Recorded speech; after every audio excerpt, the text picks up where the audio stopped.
Down the rabbit hole. Alice was beginning to get very tired of sitting by her sister on the bank and of having nothing to do. Once or twice she had peeped into the book her sister was reading, but it had no pictures or conversations in it. And what is the use of a book, thought Alice, without pictures or conversation? So she was considering in her own mind, as well as she could, for the hot day made her feel very sleepy and stupid, whether the pleasure of making a daisy chain would be worth the trouble of getting up and picking the daisies. When suddenly a white rabbit with pink eyes ran close by her. There was nothing so very remarkable in that, nor did Alice think it so very much out of the way to hear the rabbit say to itself, oh dear, I shall be late." When she thought it over afterwards, it occurred to her that she ought to have wondered at this, but at the time it all seemed quite natural. But when the rabbit actually took a watch out of its waistcoat pocket and looked at it, and then hurried on, Alice started to her feet, for it flashed across her mind that she had never before seen a rabbit with either a waistcoat pocket or a watch to take out of it. And burning with curiosity, she ran across the field after it, and fortunately was just in time to see it pop down a large rabbit hole under the hedge. In another moment, down went Alice after it, never once considering how in the world she was to get out again.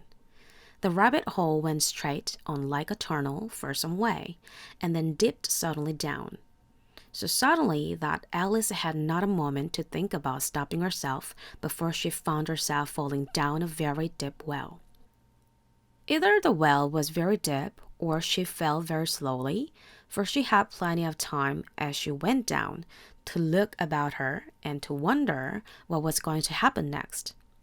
First, she tried to look down and make out what she was coming to, but it was too dark to see anything.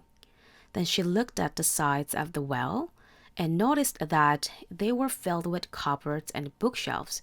Here and there she saw maps and pictures hung up on packs. She took down a jar from one of the shelves as she passed. It was labeled orange marmalade, but to her great disappointment it was empty. She did not like to drop the jar for fear of killing somebody, so managed to put it into one of the cupboards as she fell past it. Down, down, down. Would the fall never come to an end? I wonder how many miles I've fallen by this time, she said aloud. I must be getting somewhere near the center of the earth. Let me see. That would be 4,000 miles down, I think. For you see, Alice had learned several things of this sort in her lessons in the schoolroom, and though this was not a very good opportunity for showing off her knowledge, as there was no one to listen to her, still it was good practice to say it over. Yes, that's about the right distance, but then I wonder what latitude or longitude I've got to. Alice had no idea what latitude was or longitude either, but thought they were nice grand words to say. Presently she began again. I wonder if I shall fall right through the earth. How funny it'll seem to come out among the people that walk with their heads downward. The antithesis, I think. She was rather glad there was no one listening this time, as it didn't sound at all the right word. But I shall have to ask them what the name of the country is, you know. Please, ma'am, is this New Zealand or Australia? As she tried to curtsy as she spoke, fancy curtsying as you're falling through the air. Do you think you could manage it? And what an ignorant little girl she'll think me for asking. No, it'll never do to ask. Perhaps I shall say it written up somewhere. Down, down, down. There was nothing else to do, so Alice soon began talking again. Dinah will miss me very much tonight, I should think. Dinah was the cat. I hope they'll remember her saucer of milk at tea time. Dinah, my dear, I wish you were down here with me. There are no mice in the air, I'm afraid, but you might catch a bat, and that's very like a mouse, you know. But do cats eat bats, I wonder? And here Alice began to get rather sleepy and went on saying to herself, in a dreamy sort of way, "Do cats eat bats? Do cats eat bats? And sometimes, do bats eat cats?" For you see, as she couldn't answer either question, it didn't much matter which way she put it. She felt that she was dozing off and had just begun to dream that she was walking hand in hand with Dinah and saying to her very earnestly, "Now, Dinah, tell me the truth. Did you ever eat a bat?" When suddenly, thump, thump, down she came upon a heap of sticks and dry leaves, and the fall was over. Alice was not a bit hurt, and she jumped up onto her feet in a moment. She looked up, but it was all dark overhead. Before her was another long passage, and the white rabbit was still inside, hurrying down it. There was not a moment to be lost. Away went Alice like the wind, and was just in time to hear it say, as it turned a corner, "Oh, my ears and whiskers, how late it's getting!" She was close behind it when she turned the corner, but the rabbit was no longer to be seen. She found herself in a long, low hole, which was lit up by a row of lamps hanging from the roof.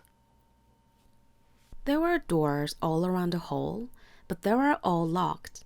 And when Alice had been all the way down one side and up the other, trying every door, she walked sadly down the middle, wondering how she was ever to get out again.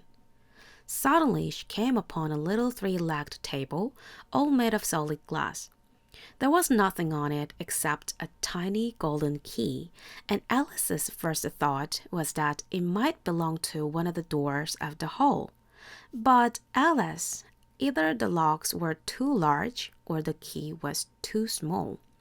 But at any rate, it would not open any of them. However, on the second time round, she came upon a low curtain she had not noticed before, and behind it was a little door about 15 inches high. She tried a little golden key in the lock, and to her great delight, it fitted.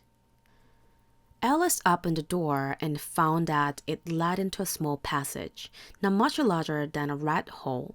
She knelt down and looked along the passage into the loveliest garden you ever saw.